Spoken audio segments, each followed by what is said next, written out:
need this to know how I sound. Alright. What is up, everybody, and welcome to another edition of the Not So Stupid Podcast. Today's episode is going to be a little bit different. It's going to be an intro on Stoicism. And the reason I chose to do this is because every day on my Instagram story, I post a page of the book, The Daily Stoic. And a lot of people love the passages that are in the Daily Stoic. They always want to know what book it is. They always want to know what it's about. They think it's, some people think, oh, is this like a religious text or some other thing? So I'm going to clear the air on what exactly it is, what exactly it is, and also give you some practices as to practice Stoicism in your life, because the ideas and principles that are involved in Stoicism aren't exclusive to Stoicism. In most major religions, you're going to find these same underlying principles, but probably just expressed in a different way. They're probably called something else, but the idea of them and the practice of them is always going to be present. So, the goal of this podcast is to help open your eyes to this new way of living that can help dramatically reduce your stress, improve your quality of life, increase your happiness, reduce negative emotions day to day. Which might sound too good to be true, but it's actually probably as good as it sounds. So to start off, like I mentioned, a lot of people think that this is a religion when they reach out and message me, but Stoicism is a philosophy. It's a way of living, a way to approach life and the circumstances that happen within life. So it's something that you embody and you practice. And it's kind of like a code of ethics, or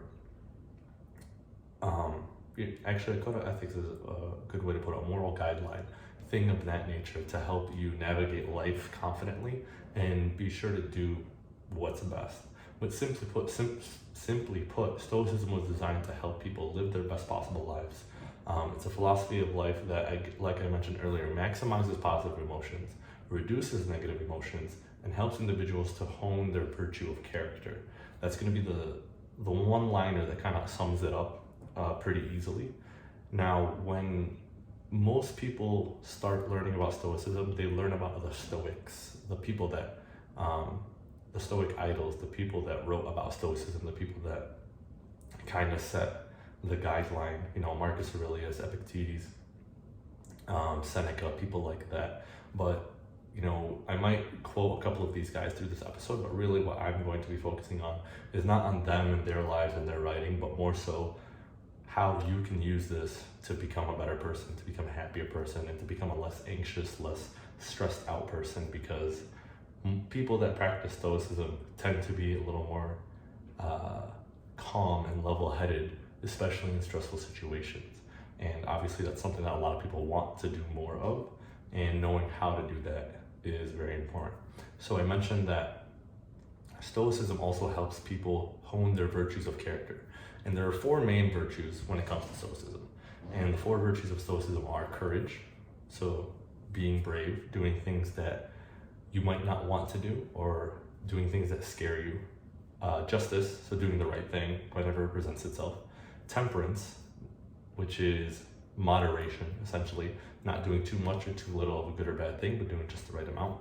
And wisdom, practicing understanding, practicing long-term thinking is a way I like to look at wisdom, is not being short-sighted, but recognizing the pros and cons in the short and long term, and being more objective with what is happening.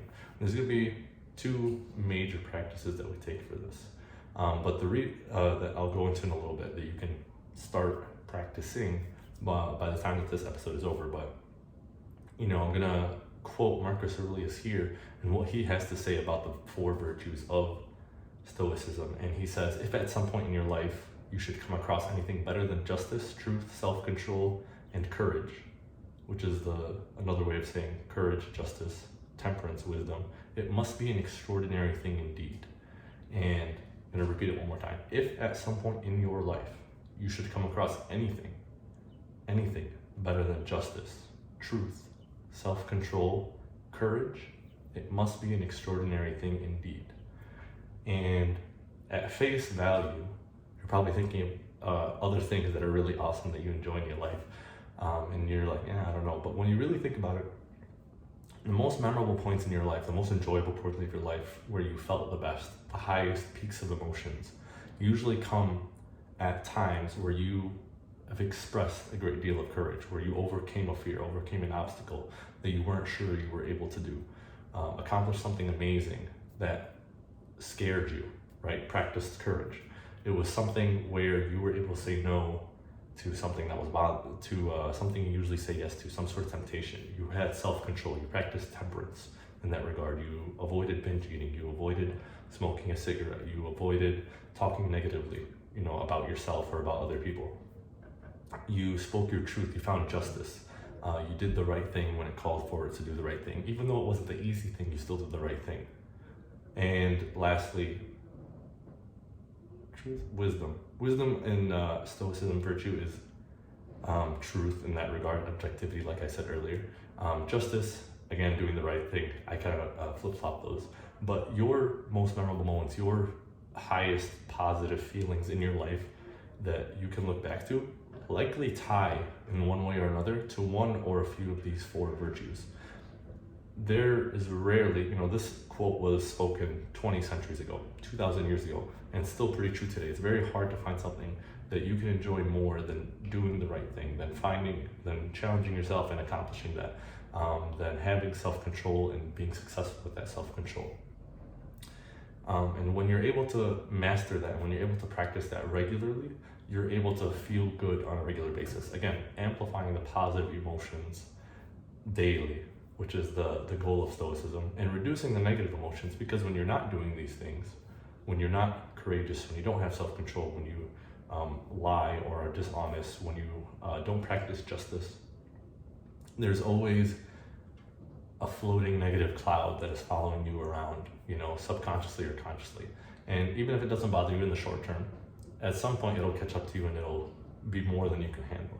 So these are kind of the four main virtues of Stoicism that every Stoic, whether they label themselves as Stoics or not, will try to practice. And again, these are things that you can likely find in any kind of religion or philosophy that they preach, and they might call it a few different things, but these are the core goals that you want to embody in being a Stoic.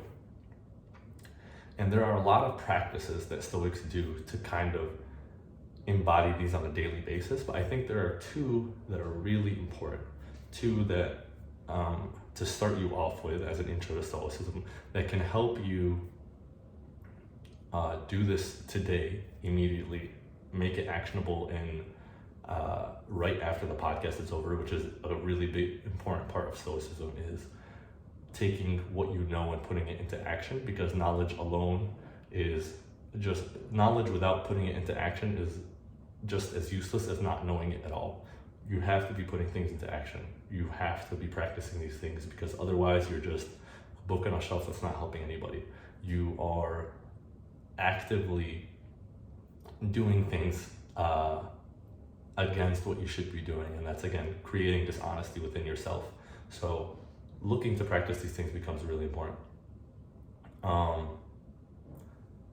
So the two practices that I chose that I think are really important, the first one is the Dichotomy of Control, and I think this in and of itself alone as a practice really embodies all of Stoicism. Whenever I try to describe Stoicism to a friend or to someone curious about it, this is always the one I go to, the one idea I go to help them get a better picture of what it's about. The Dichotomy of Control is recognizing that everything is either within your control or it's not in your control.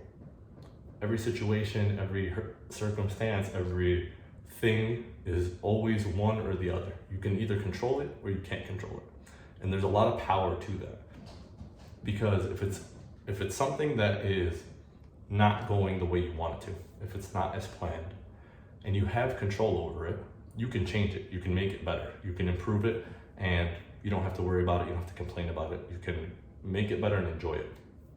If it's not within your control, that's also an awesome thing, because you know not to worry about it, not to change, not to stress about it, because you can't do anything whether you complain about it or not. It's going to be the way it is because you have no control over it. Right? And I have a couple examples of these that I'd like to share. For instance, if you are taking a long flight, taking a flight home, for instance, and there's a thunderstorm happening, the flight is delayed 6 hours, you're gonna miss some event when you get back. Nothing you do will change the flight being delayed. All the yelling and screaming you do to the ticket attendant, all of the fussing, all of the moaning, calling your friends and family and complaining to them, all of that expanded and magnified negative emotion isn't going to change the fact that there is a thunderstorm happening that is stopping you from getting your flight. You're going to be stuck either way. But now you're stuck with all excessive negative emotion attached to it. So you made your situation worse than it was because you decided to be negative. And this was something out of your control. So regardless, I should say, on the flip side, you can take this and be like, okay, this happens, and choose to make this time at the airport a little more enjoyable, choose to make it a little more relaxing, kind of read a book that you've been putting off, research something fun, play games with whoever you're with. You can flip the script on that either which way you like. No matter what, you're not going to be able to fly. You don't have control over flying. You only have control over how you respond. And that is one of the most important tenets, practices of Stoicism, is if you can control it, change it. If you can't control it, don't complain about it. You're complaining about it doesn't make the situation better. It makes you feel worse. So you only have control over the things that you don't have control over. You still have control over how you respond. There's always something you have control over. It might not be the thing you want to change, but it's still something that can help the situation. And how you respond to these situations shows a lot of your character as a human being. And again, will dictate the kind of energy and emotion that you're going to be experiencing for the time that you choose to respond to this. So another example of this is, let's say, God forbid, don't want this to happen to anybody, you break your leg. You break your leg, it's obviously a terrible thing. If you've been working out, you've been training to lose weight, you've been training for a half marathon like I had, breaking your leg can be a devastating thing. It could be seemingly the end of the world, that you can't do these things that you had planned. But when you think about it in that light, you're only putting focus on the things you can't control. When you can still do a lot of things as well. There's still so many things you could do on one leg or while sitting down that can help you be a better person, that can help you improve in these different endeavors. Even though it's not the way you had initially thought of or planned, it's still something that can help you progress, right? So if I break my leg, I have to cancel my half marathon training. I can delay my race. I can delay my race date, find a different race date, choose to race it at that point. Still work on my aerobic capacity by doing different kinds of cardio, rowing cardio, for instance, upper body cardio, things that are going to get me tired. I can still train my upper body to work out, to practice fat loss. I can still work on my diet to facilitate fat loss. I can still train on one leg, balancing things and becoming more proficient in how I control my body with one less limb. There's a lot of ways I can improve myself regardless, because me training for this half marathon, for me personally speaking, for myself, not for anyone else that does this, is a way to challenge myself and become more physically capable and lean into discomfort. And another way I can do that is by practicing being on one leg, by changing my training style to match where my situation is, doing something a little uncomfortable that is going to help me still, again, physically improve, mentally improve by leaning into discomfort. So again, even though I can't control that I can't run, that's out of my control. No matter how much I want to run, no matter how much I pray, no matter how much I cry, no matter how much I complain, I won't be able to run. My leg is going to be broken no matter what. So there's no use complaining about it. You gain nothing from complaining about it. If instead I switch my energy and put it into something productive, I can still find a positive gain in all of this. So the dichotomy of control is probably the number one practice, the number one personification of what Stoicism is. Recognizing what is in your control, recognizing what isn't in your control, and focusing on what is and acting on it. Not necessarily ignoring, but acknowledging what isn't and not giving it too much of your energy. Really important practice, really easy to practice in your day-to-day. Another example of this, I should add this one because this one's probably more common, is getting cut off in traffic and the person yelling at you. So this person is at fault, they cut you off, and then they yelled at you. You can't control how they act. You can't control what they do. They are, what they did is a reflection of them and who they are as a person. What you do after that is completely in your control. These emotions that you feel are emotions that you choose to feel at this point. This person didn't cause you to feel pissed. No matter how much you want to, no matter how many times you say it, no matter how often you want to shift the blame, they didn't cause you to be mad. They didn't cause you to be angry. You decided to be angry at that point. And you repeat that decision enough times, it becomes instinctive. So now when people are in traffic, they experience road rage on the simplest things without a second thought because they've practiced being mad so often. At that point, so I should say, you decided to be angry, you decided to be mad, you decided to be in a bad mood. That's the first step. If it becomes instinctive, it's less of a conscious decision, it becomes more of a subconscious decision. But after it happens, you still have the choice to continue to be angry for the rest of the drive home and complain about it and have it bother you the rest of the time. Or you can just let it go because that guy is already 10 miles away from you and forgot it ever happened. Or they didn't, but it doesn't matter what they think. It's mattering what you think right now. So again, you can't control how anyone else acts. You can't control how anyone else treats you, but you can control how you respond in those situations and how long it impacts you as well. So practicing the dichotomy of control is an easy and powerful way to maximize positive emotions and reduce negative emotions. There's no use in being angry at the guy that cut you off, especially for your entire trip home, because it's not going to change anything. He cut you off, it's done. You can't change that. He talked bad about you, it's done. You can't change that. Why make it worse than it already was?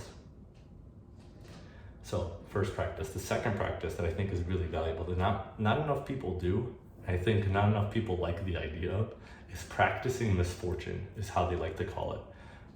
But really it's just, I think misfortune can be a little extreme in these situations, but it's really practicing the things you're afraid of, practicing the things that you're uncomfortable with, practicing the things that you worry about.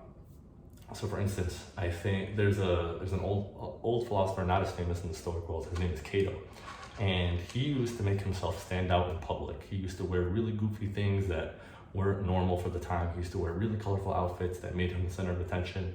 And he was always afraid of being the center of attention. He was always afraid of being self-conscious, being talked about. And, it made him really insecure. But he practiced this discomfort that he knew he had, because once he did it, it wasn't as bad as he thought it was. It's like, okay, I'm just wearing this thing. People will look at me, but I'm still me. I'm still acting how I am. I'm still alive. I'm breathing. I'm able to work. I'm able to think. I'm able to eat. It doesn't impact my day. This thing that I was afraid of wasn't nearly as bad as I thought it would be. And I think, that phrase is something that a lot of people can resonate with. It was never as bad as I thought. It wasn't as bad as I thought. We suffer more in imagination than we do in reality.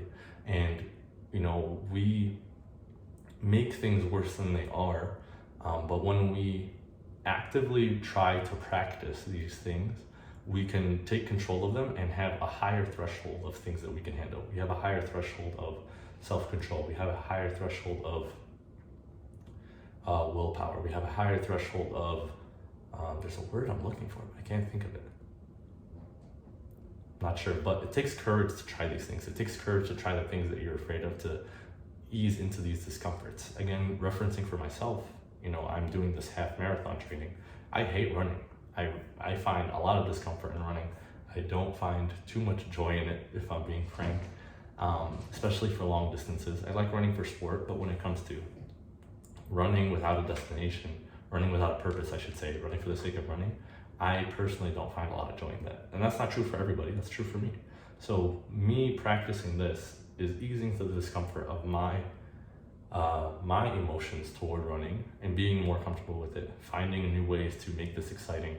Every run I find a new goal to try to lighten the mood, because I'm gonna have to do it either way.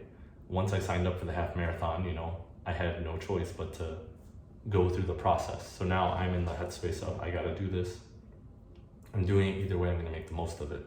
And it's been, I don't wanna say it's been fun, but it hasn't been as bad as I thought it would be. It's not the most enjoyable thing in the world. I'd definitely rather weightlift, I'd definitely rather play basketball or volleyball or football and run. But it's definitely not as bad as I thought it would be, and it's definitely helping me improve and empathize with my clients specifically. I have clients that do a lot of endurance activities, and now I kind of have a first-hand experience in what it's like to do these things, how it's like to balance your nutrition and manage your schedule while doing these things. And it's been a fun challenge for me up to this point. I got probably 6 more weeks before the actual race day, and I have some goals that I'm trying to hit for that day. But again, the idea is I'm practicing this thing that I don't like. I'm practicing this thing that causes me discomfort, and it's not as bad as I thought it would be. But now that I'm practicing this thing, I don't have as much negative emotion to this event, to this activity. I have fewer things in the world now that I have a negative emotion to, and that's a cool way to put things. Now the world is a much better place to me because I've practiced this misfortune. Now I have so many fewer things that I'm worried about because I'm practicing this misfortune, practicing this thing that I did not enjoy, that I found discomfort in, that I felt insecure doing, And I encourage this. This is actually a practice I do with my clients. I don't label it as practicing misfortune, but anytime they have an idea in their head about something that makes them uncomfortable, I say, well, why does it make you uncomfortable? Why have you not done this before? Most recently this week, I got a new client, and we were talking about how they don't enjoy eating late at night. And it stems from this idea of, or not this idea, but this practice of how whenever they did extreme weight loss really quickly, they would fast and not eat at night, and it would make the scale better in the morning. So they had this underlying fear and discomfort of eating late at night, and they thought that the worst thing would happen in the morning. They would weigh more in the morning, and it would ruin everything if they did that. But they always went to bed hungry. They play sports late at night, or they worked out late at night, and they would just go to sleep starving, wake up starving, and it would throw off their whole day. So we made this little agreement of, hey, why not eat something? Have a protein shake, have a yogurt, have a piece of fruit before you go to bed at the very least, and see how it goes. And again, they try it out. It's not as bad as they thought it would be. Weight was pretty consistent over the next day. They felt good the next day. They felt pretty satiated. They didn't feel hungry. They didn't go to bed hungry. And again, things went well for them. This thing that they were scared of doing subconsciously or consciously isn't as bad as they thought it would be. And I'm sure anything that you think of that you're afraid of doing or worried about or not, or are very unsure of or think isn't for you, probably isn't as bad as you think it is. But you won't know unless you practice that misfortune, and practice it in varying degrees, like I said with the example of the client. Actually, that's a good example. I didn't tell them to have a whole feast before bed and eat all their calories before bed. Just have something, have a snack, try it out, see how it goes. And then if it's not as bad as you think it is, you can expand on that. You can level that up. You can have a higher percentage of your calories later in the evening, and learn to be okay with eating at that time without overindulging, without it messing up the plan that we have in place. So I think that's all I got for this intro to Stoicism. So really the two most important practices, the one most important practice, and one I think that most people don't do enough of, the dichotomy of control, knowing what's in your control and what isn't, and focusing on what's in your control, and not letting the things that aren't in your control affect you. And then practicing misfortune, practicing things that you're afraid of, make you uncomfortable, make you insecure, and realizing that it's never as bad as you think it is, make you a stronger person, make you a happier person, make you less anxious, because these things that worry you don't worry you anymore. And it's really worth doing. So that is it for my intro to Stoicism for you all. I hope you found this valuable, and if you did, share this with a friend, because I think this is a philosophy and an understanding of things and a view on life that can really make the world a better place. And that's all we're trying to do here, make the world a better place, one person at a time, one podcast episode at a time. So thank you guys for listening, and we'll see you guys at the next episode.